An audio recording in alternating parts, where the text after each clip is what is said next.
Hello, good morning everyone. Welcome to Shandong Longzhe machine. Today is 2nd March 2026.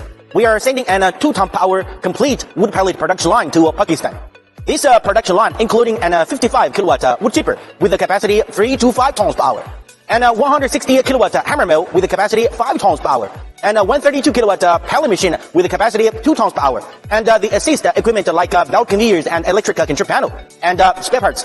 The spare parts including a flying blade and blade sharpener for wood chipper, hammer and sieve for hammer mill, ring die, roller shell, roller assemble for pellet machine. All these equipment will use 2 units of 40 feet high cube container for loading. Trust Longzhe brand, trust Longzhe quality. Thank you.